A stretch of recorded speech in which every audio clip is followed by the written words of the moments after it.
Hello my dear friends, welcome back to IAC the Hindu news paper analysis. ఈరోజు మనం Hindu news పేపర్లో వచ్చిన editorial article ఒకటి డిస్కస్ చేద్దాము. బిఫోర్ వీ బిగిన్, ఈ ఆర్టికల్ దేని గురించో చెప్తాను. ఎందుకంటే ఇంట్రొడక్షన్ తెలియకుండా డైరెక్ట్గా మన ఆర్టికల్లోకి వెళ్తే అర్థం కాకుండా ఉండొచ్చు. So that let me give you a brief gist of this article. ఏం లేదమ్మా, ఇండియాలో చాలా ఇయర్స్ నుంచి కూడా ఒక ప్రాబ్లం ఉంది. అదేంటో తెలుసా? చీఫ్ మినిస్టర్కి గవర్నర్కి రిలేషన్స్ సరిగ్గా ఉండవు. కోర్స్ అది ఆబ్వియస్, ఎందుకంటే CM is a part of legislative system, governor is a part of executive system. కాకపోతే ప్రాబ్లం ఎక్కడ వస్తుందంటే పాలిటిక్స్ అనేది పాలిటిక్స్ వరకే ఉండాలి. అది గవర్నెన్స్లో కానీ ఇన్వాల్వ్ అయిందనుకోండి, the victims are the common people. కాబట్టి ఈ ఆర్టికల్ టోటల్గా ఈ పాయింట్ గురించే మాట్లాడుతుంది. మరీ ముఖ్యంగా తెలంగాణ లాంటి స్టేట్స్ తీసుకున్నా, బీహార్ లాంటి స్టేట్స్ తీసుకున్నా, కేరళ లాంటి స్టేట్స్ తీసుకున్నా, తమిళనాడు లాంటి స్టేట్స్ తీసుకుంటే అక్కడ ఏమవుతుందంటే బీజేపీ అనేది రూలింగ్ పార్టీలో లేదు. అంటే ఈ పర్టికులర్ స్టేట్స్లో BJP is not the ruling party. అప్పుడు ఏమవుతుందంటే అక్కడ ఉన్న చీఫ్ మినిస్టర్కి, అక్కడ ఉన్న ఆ స్టేట్ గవర్నర్కి చాలా టజిల్స్ అనేవి నడుస్తున్నాయి. అంటే there is a rift between the CM and the governor. దానివల్ల వచ్చే ప్రాబ్లం ఎక్కడ వస్తుందో చెప్తాను. ఒక స్టేట్ గవర్నమెంట్, ఒక స్టేట్ అసెంబ్లీలో ఒక బిల్ పాస్ చేస్తే ఆ బిల్ అనేది వాళ్ళు గవర్నర్కి పాస్ చేయాలి కదా, గవర్నర్ అసెంట్ ఇవ్వాలి. కానీ కొన్నిసార్లు ఏమవుతుంది, for whatever reasons, good reasons or wrong reasons, governor ఏం చేస్తారంటే అసెంబ్లీ పాస్ చేసిన ఆ బిల్లుని విత్ హోల్డ్ చేసేస్తూ ఉంటారు. అది కూడా కొన్ని రోజులు కాదు, కొన్ని నెలల పాటు ఆ బిల్లుని తన చేతిలో పెట్టేసుకుంటూ ఉంటారు. ఎందుకంటే పొలిటికల్ రీజన్స్ అనేది మెయిన్ రీజన్గా ఉంటుంది.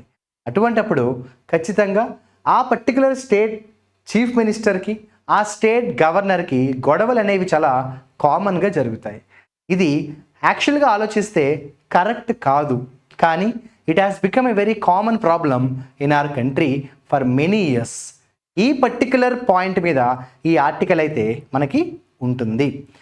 నెంబర్ 2, ఈరోజు మనం నేర్చుకోబోయే ఈ ఆర్టికల్ ఇంగ్లీష్ ప్రొఫిషియన్సీకి సంబంధించి ఎలా ఉంది. What is the level of English proficiency in this article? ఈజీయా, మోడరేటా, డిఫికల్టా? ఖచ్చితంగా చెప్పాలంటే this article belongs to moderate to difficult level. ఇది ఈజీ అని మాత్రం నేను చెప్పను. ఇది మోడరేట్ లెవెల్ నుంచి డిఫికల్ట్ లెవెల్గా ఉందని మాత్రం చెప్పగలను. దానికి 2 రీజన్స్ ఉన్నాయి. ఒకటి, వొకాబులరీ చాలా ఎక్కువ ఉన్నాయి. ఈరోజు ఈ ఆర్టికల్లో there are more than 10 to 20 very important vocabulary. ఆ వొకాబులరీ కూడా రెగ్యులర్గా మనం చూసే వొకాబులరీ కాకుండా కొన్ని కొత్త వొకాబులరీ అయితే వచ్చాయి. రీజన్ నెంబర్ 2, నేను చెప్పినట్టు ఈ ఆర్టికల్ ఎక్కువ టెక్నికల్ ఇన్ఫర్మేషన్గా ఉంటుంది.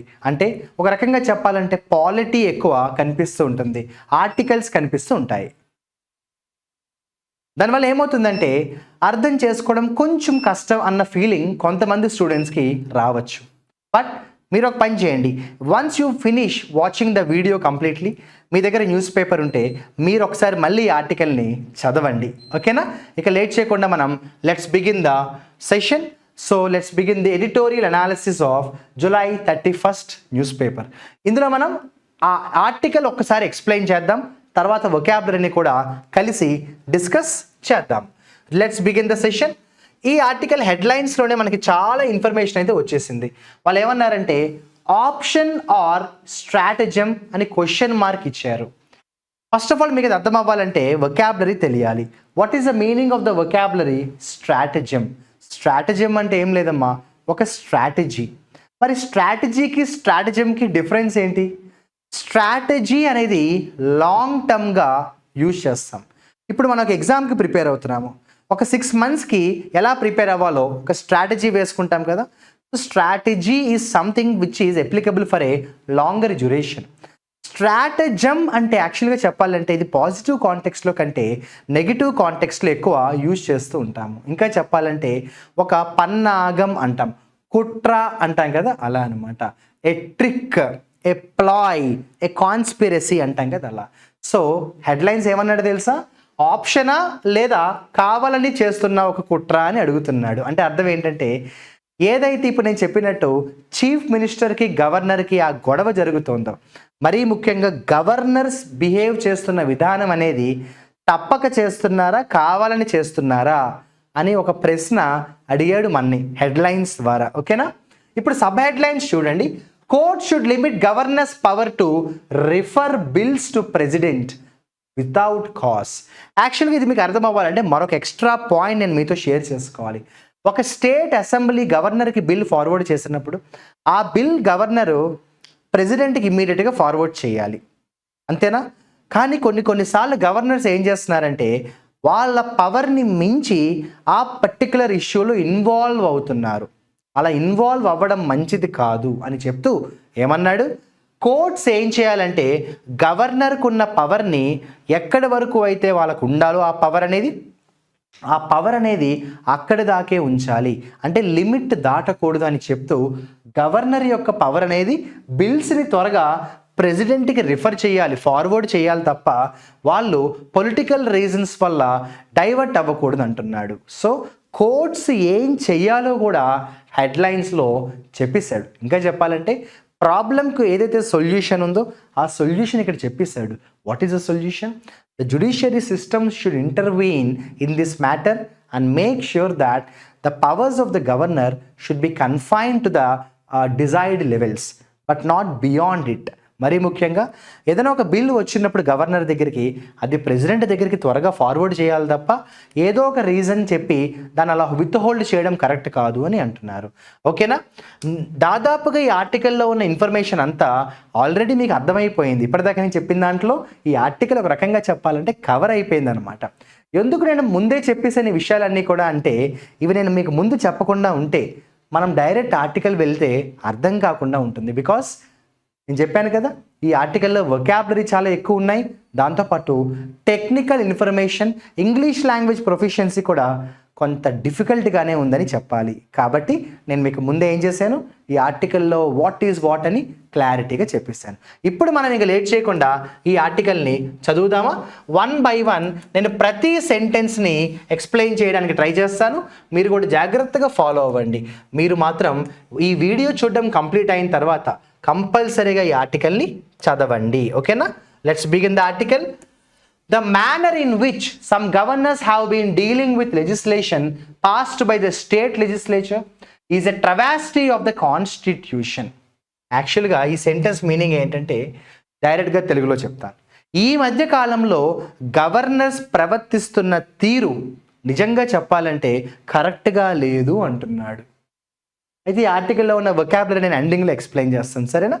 సెంటెన్స్ ఏమన్నాడు, ఈ మధ్య కాలంలో ఒక రాష్ట్రం తీసుకుంటే, ఒక రాష్ట్రం అనే కాదు చాలా రాష్ట్రాలు చూసినట్టయితే గవర్నర్స్ బిహేవ్ చేస్తున్న తీరు చూస్తుంటే ఇది నిజంగా రాజ్యాంగబద్ధం లాగా, అంటే రాజ్యాంగానికి అనుగుణంగా ప్రవర్తిస్తున్నట్టుగా అనిపించట్లేదు అన్నాడు. మరీ ముఖ్యంగా ఇప్పుడు వాళ్ళు ఏదైనా ఒక అసెంబ్లీ గవర్నర్కి బిల్ పాస్ చేస్తున్నప్పుడు అప్పుడు గవర్నర్స్ బిహేవ్ చేస్తున్న విధానం సరిగ్గా లేదు అన్నాడు. సెకండ్ సెంటెన్స్ ఏమన్నాడో చూడండి. After the supreme court of India intervened in the case of Punjab and raised questions about the action or inaction of the governors in Tamil Nadu and Telangana, it was believed that the incumbents in Raj Bhavans would end their deliberate inaction on bills passed by the assemblies. చాలా లెందీగా ఉంది కదా ఈ sentence, అయినా కూడా మీరు ఒకసారి మళ్ళీ చదవండి, ఈజీగా అర్థమవుతుంది. So that the incumbents in Raj Bhavans would end their deliberate inaction. ఏం లేదమ్మా, నేను ఇందాక చెప్పిన విషయాన్ని మళ్ళీ చెప్పాడు.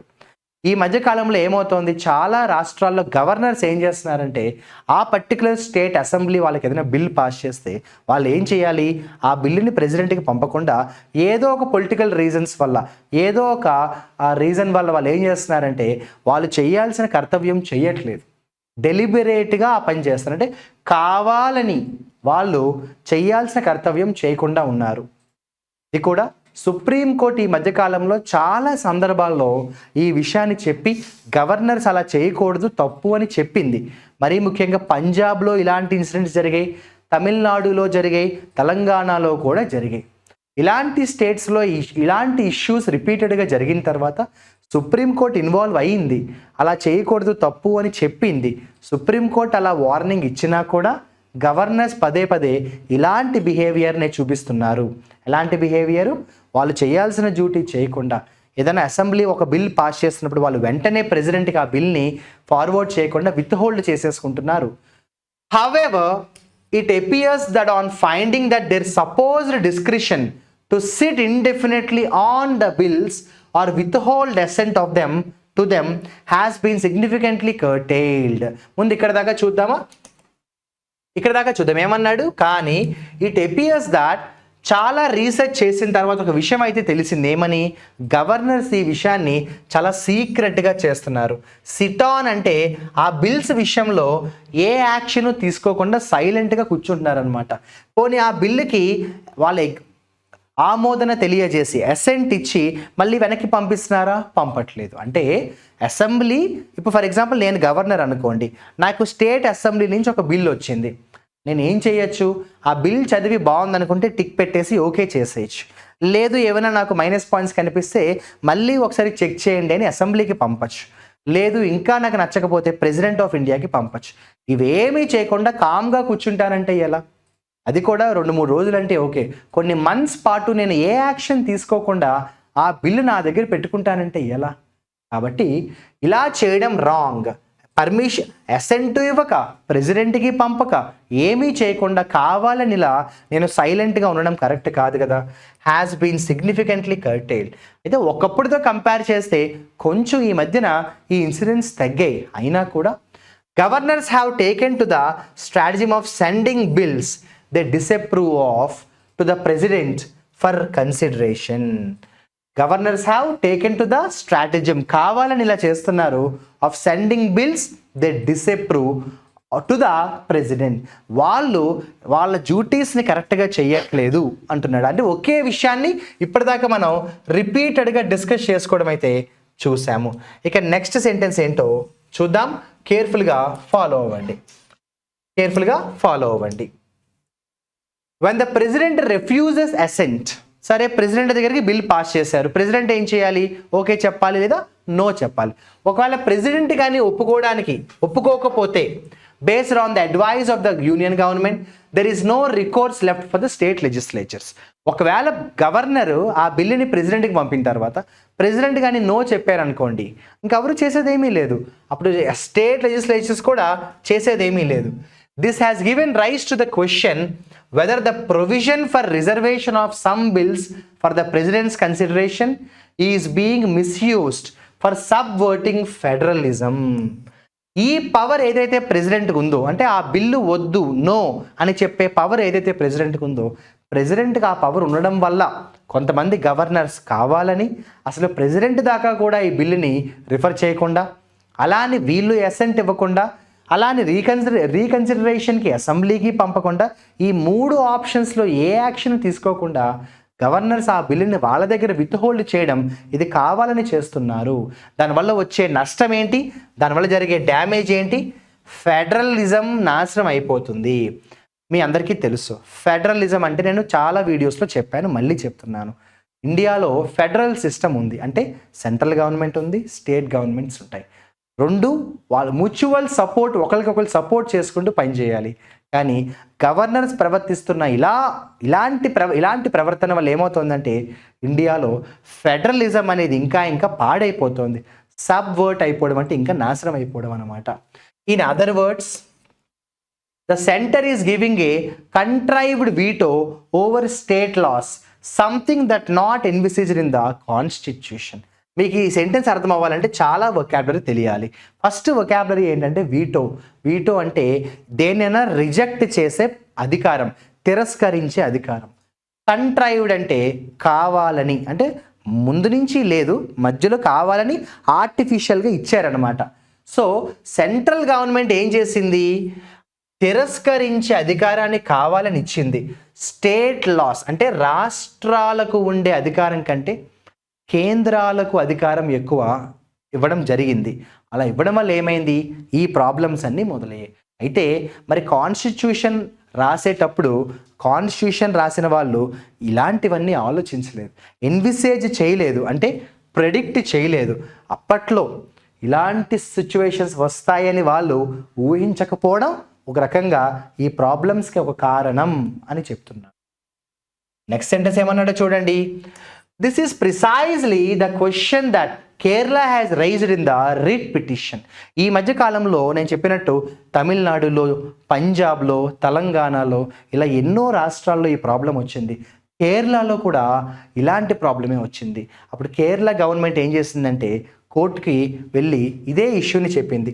Challenging the governor's action in sending the bills to the president and the latest refusal of assent. ఇలాంటి సిచ్యువేషన్ కేరళలో వచ్చింది. కేరళలో ఏమైందంటే కేరళ స్టేట్ అసెంబ్లీ ఒక బిల్ని పాస్ చేసింది. ఆ బిల్లు గవర్నర్ దగ్గరికి పంపారు. గవర్నరు ప్రెసిడెంట్కి పంపారు. ప్రెసిడెంట్ ఆ బిల్లుని తిరస్కరించారు. అప్పుడు ఆ బిల్లు పాస్ అవుతుందా? పాస్ అవ్వదు. మరి అప్పుడు అది డెమోక్రసీ ఎలా అవుతుంది? అప్పుడు అది ఫెడరలిజం ఎలా అవుతుంది అని అడుగుతున్నాడు అన్నమాట. Next one, it is now quiet an appropriate time for the court to adjudicate the question and place limitations on the use of the option given to governors.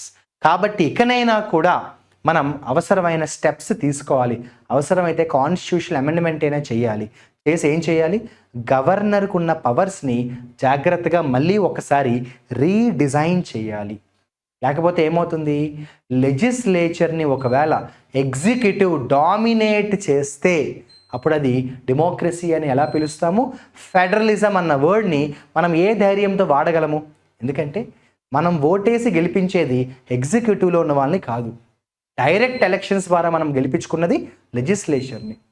కాబట్టి లెజిస్లేచర్కు ఉండే ఫ్రీడమ్, వాళ్ళకు ఉండాల్సిన పవర్స్ వాళ్ళకు ఉండాలి. ఒకవేళ ఎగ్జిక్యూటివ్ లెజిస్లేచర్ని డామినేట్ చేస్తే అప్పుడు there is no meaning of federalism. ఓకేనమ్మా? అందుకే ఏమన్నాడు? At least never late than ever, ఇప్పటికైనా కూడా కోర్ట్, జ్యుడిషియరీ సిస్టమ్ ఈ మ్యాటర్లోకి ఇన్వాల్వ్ అవ్వాలి. ఈ విషయంపై స్టడీ చేసి అతి త్వరలో ఈ ప్రాబ్లమ్ని సాల్వ్ చేయాలి అంటున్నాడు. నెక్స్ట్ ఏమన్నాడో చూద్దామా? రైట్, ఫస్ట్ సెంటెన్స్ చూడండి. It is worth recalling that in the Punjab case the court ruled that the governors don't have a veto over bills. యాక్చువల్గా ఏమైందంటే రీసెంట్గా నేను చెప్పినట్టు కేరళలోనే కాకుండా పంజాబ్లో కూడా ఇటువంటి ఇన్సిడెంటే జరిగింది. సో పంజాబ్లో ఏమైంది చూడండి. It is worth recalling the Punjab case. Court ఏం చెప్పింది? గవర్నర్స్కి వీటో చేసే రైట్ లేదు, అంటే గవర్నర్స్కి ఆ బిల్లుని రిజెక్ట్ చేసే రైట్ లేదు. And whenever they withheld assent they were bound to return the bills to assembly. ఒకవేళ అసెంబ్లీ ఏదైనా బిల్లు పాస్ చేస్తే గవర్నర్స్కి, ఒకవేళ గవర్నర్స్కి ఏదైనా అభ్యంతరం ఉంటే, if any governor is unhappy about the points mention in the bill, they must resend the bill to assembly for reconsideration. అంతేకాని వాళ్ళు రిజెక్ట్ చేయడము, లేకపోతే ప్రెసిడెంట్కి పంపించేసి ప్రెసిడెంట్ రిజెక్ట్ చేసేయడము లాంటివి కరెక్ట్ కాదు. అలా జరగకూడదని పంజాబ్లో రీసెంట్గా పంజాబ్లో జరిగినప్పుడు కోర్ట్ ఈ విషయాన్ని చెప్పింది. And if the assembly adopted the bills with or without amendments they were bound to grant assent. ఒకవేళ రీకన్సిడరేషన్కి పంపిన తర్వాత ఆ పర్టికులర్ రాష్ట్ర అసెంబ్లీ లేదు మాకు ఎటువంటి ప్రాబ్లమ్స్ కనిపించలేదు కాబట్టి మేము ఈ బిల్లుని పాస్ చేయాలని డిసైడ్ అయ్యామని చెప్తే ఆ బిల్లు పాస్ అయిపోతుందంట.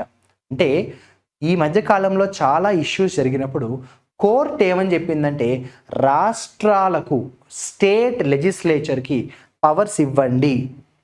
ఏదైనా ఒక బిల్లు వాళ్ళు పాస్ చేయాలి అనుకుంటే లెట్ దెమ్ పాస్, గౌరవంగా ఉంటుంది కాబట్టి గవర్నర్కి కానీ ప్రెసిడెంట్కి కానీ ఆ బిల్స్ పంపిద్దాం. వాళ్ళు ఏమైనా ఇన్పుట్స్ ఇస్తే తీసుకోమను.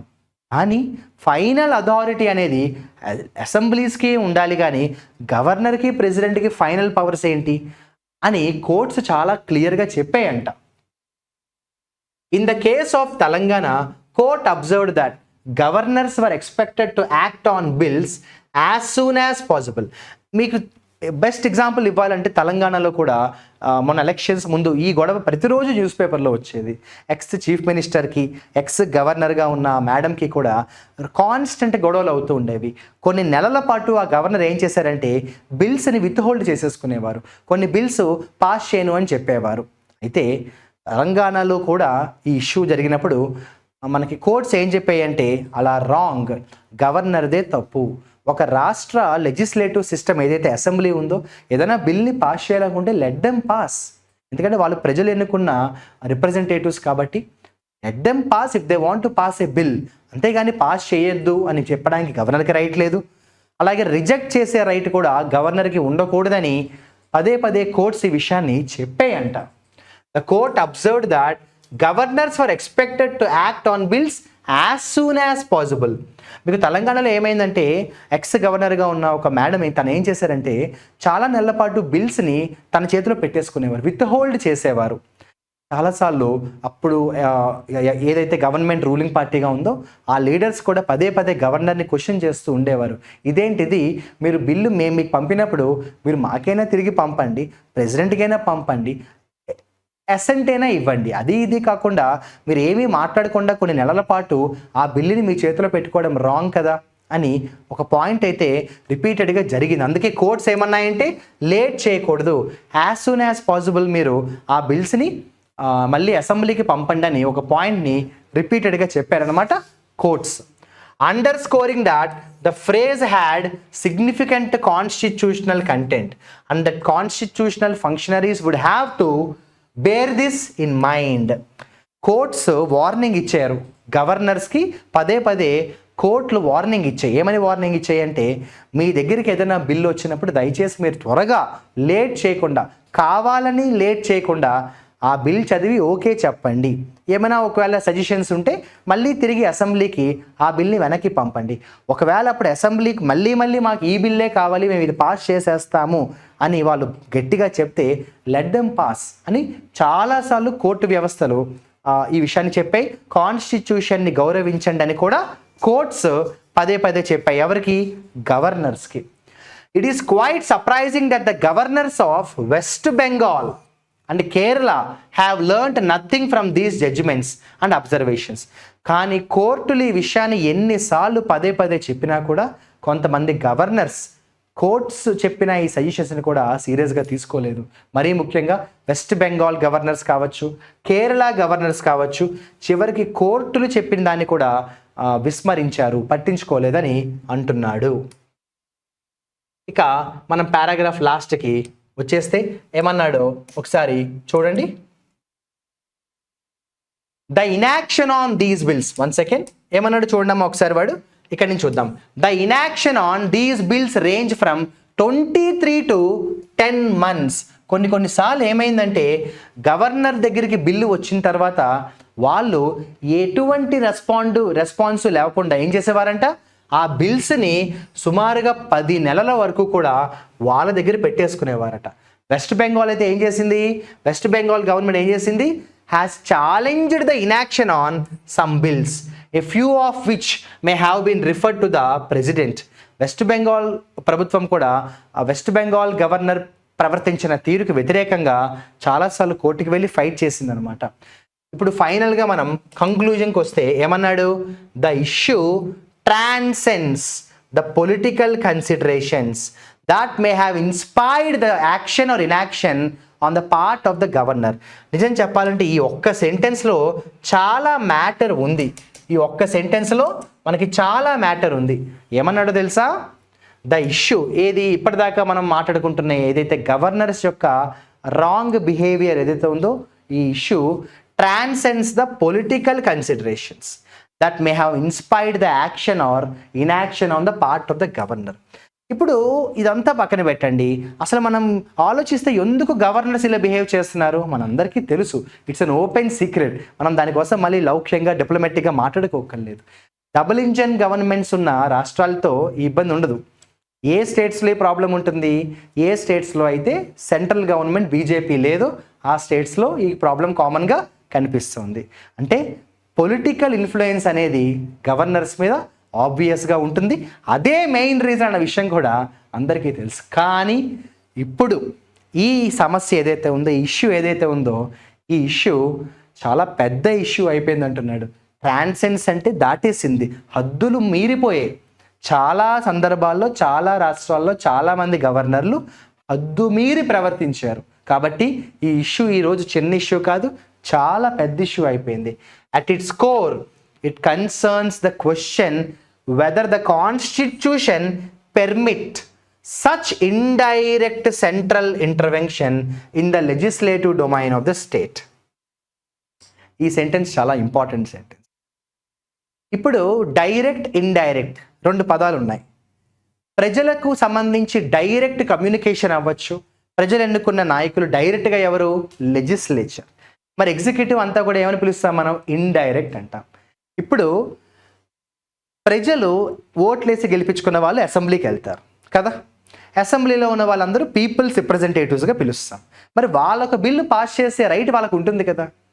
మరి వాళ్ళొక బిల్లు పాస్ చేసినప్పుడు వాళ్ళు పాస్ చేసిన బిల్లు గవర్నర్కి వెళ్ళింది అనుకోండి. గవర్నర్ ఆ బిల్లుని తిరస్కరిస్తే అక్కడ ఏమైనట్టు? ఇండైరెక్ట్గా యాక్షన్ తీసుకున్నట్టు. సో ఏమన్నాడంటే ఈ సెంటెన్స్లో వాడు, లాస్ట్ సెంటెన్స్ చూడండి, ద మెయిన్ క్వశ్చన్ ఏంటంటే కాన్స్టిట్యూషన్ ఇలా చేయడానికి అసలు ఒప్పుకుంటుందా? ఒప్పుకోదు కదా.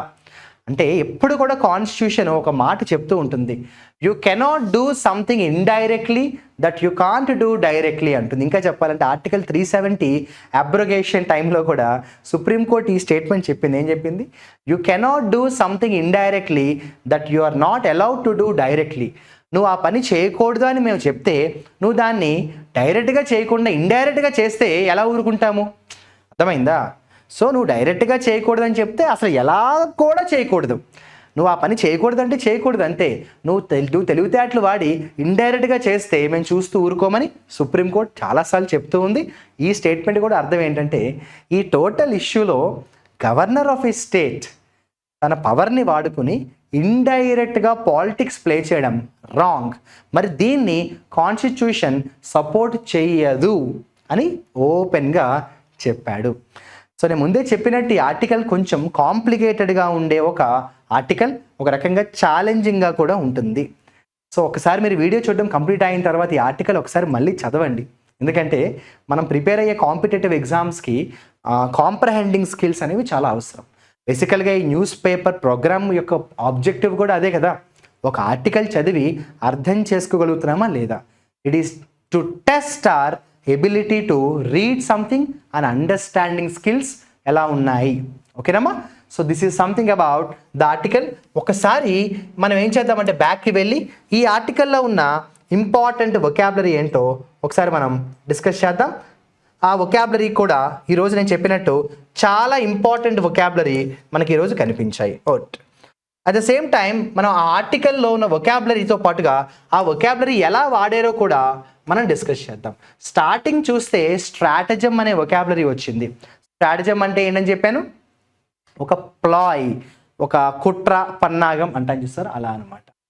ఇక తర్వాత చూస్తే ట్రవెస్టీ అన్నారు. యాక్చువల్గా చెప్పాలంటే కాన్స్టిట్యూషన్ యొక్క ట్రవెస్టీ అంటే యాక్చువల్గా ట్రవెస్టీ అంటే రిఫ్లెక్షన్ అంటాం మనం. ఇక్కడ నెగిటివ్ కాంటెక్స్లో వాడారు. ఇంటర్వ్యూన్ అవ్వడం అంటే ఇన్వాల్వ్ అవ్వడం.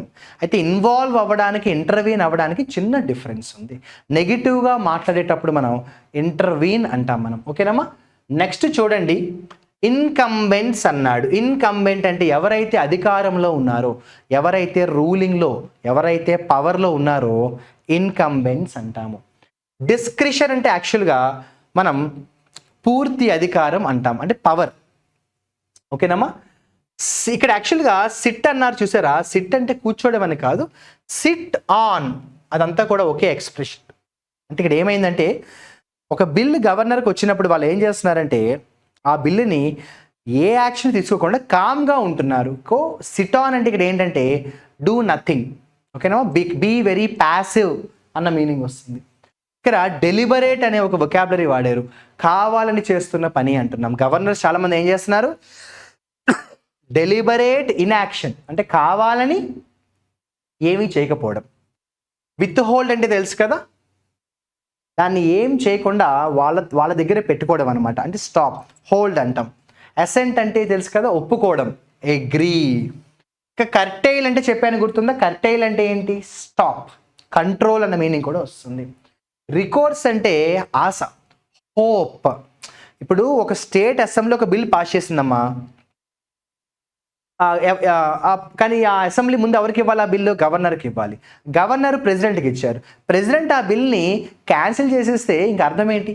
సో ఆఖరి హోప్ ఏంటి? ప్రెసిడెంటే కదా, లేదా జ్యుడిషియరీ సిస్టమ్. సో రికోర్స్ అంటే ఏంటంటే హోప్. ఇక subvert. What is the meaning of subvert? Subvert అంటే దాన్ని మనం ఏమంటాము? తగ్గించడం అనమాట, రెడ్యూస్ అంటాం. అంటే తక్కువ అంచనా వేయడం, తగ్గించడం, రెడ్యూస్ అన్న మీనింగ్ వస్తుంది. ఇక నేను చాలాసార్లు చెప్తూ ఉంటాను, ఫెడరలిజం. ఫెడరలిజం అంటే ఏంటి? మన ఇండియాలో ఉండే సిస్టమ్, సెంట్రల్ అలాగే స్టేట్ గవర్నమెంట్స్ ఉంటాయి. ఎన్విసేజ్ అంటే ఏమని చెప్పాను? జరగబోయేదాన్ని ఊహించి చెప్పడం. ఎన్విసేజ్ అంటే ఏంటంటే ప్రెడిక్ట్ చేయడం అనే మీనింగ్ వస్తుంది. ఇక వీటో అంటే రిజెక్ట్ చేసే పవర్, తిరస్కరించే అధికారం. కాంట్రైవ్ అంటే కావాలని తీసుకొచ్చింది, ఆర్టిఫిషియల్లీ క్రియేట్. ప్రిసైజ్ అంటే క్లుప్తంగా, బ్రీఫ్. ప్రిసైజ్ అంటే ఏంటి? క్లుప్తంగా, బ్రీఫ్. ఎడ్జుడికేట్ అన్నారు. ఎడ్జుడికేట్ అంటే కోర్టు ఒక జడ్జిమెంట్ ఇవ్వడాన్ని ఏమంటామంటే ఎడ్జుడికేట్ అంటాం. ఏంటి? కోర్టు ఒక జడ్జిమెంట్ ఇవ్వడాన్ని ఏమంటాం మనం? ఎడ్జుడికేట్ అంటాము. ఇక తర్వాత చూడండి, అండర్ స్కోర్ అంటే ఒక రకంగా చెప్పాలంటే అండర్లైన్ చేయడం, దానికి ప్రాధాన్యత ఇవ్వడం. Give importance to something is under score. ఇక ట్రాన్సెండ్ అంటే హద్దులు మీరడం, గో బియాండ్ అంటాం. ట్రాన్సెండ్ అంటే ఏంటి? గో బియాండ్ అంటాం. ఇలా మనకి ఆర్టికల్లో చాలా ఇంపార్టెంట్ వొకాబులరీ అయితే మనం చూడడం జరిగింది. ఆ వొకాబులరీయే ఇక్కడ మనకు కనిపిస్తున్నాయి. వీటికి సంబంధించి మీరు రన్నింగ్ నోట్స్ రాసుకోండి. వీటికి సినోనిమ్స్, యాంటోనిమ్స్ కూడా అవకాశం ఉన్నంత వరకు ప్రాక్టీస్ చేయండి. చూసారా, 19 వొకాబులరీ అయితే మనకి ఈరోజు ఈ ఆర్టికల్లో కనిపించాయి.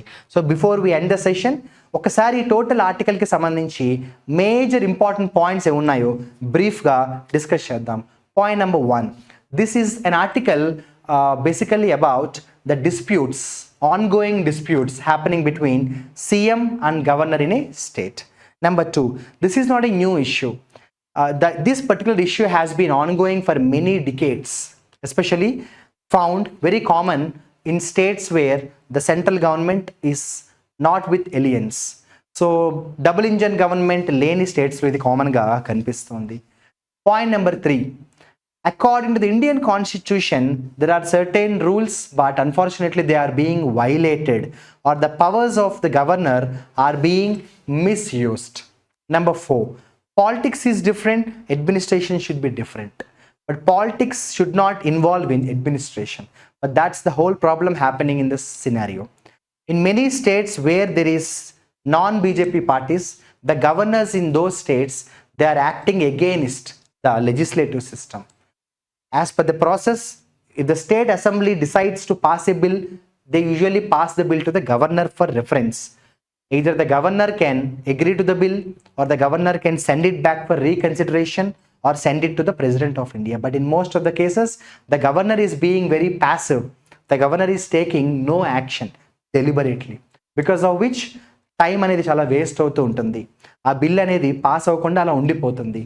Which is why many states are moving Supreme Court, and Supreme Court time and again reiterated that this is not right.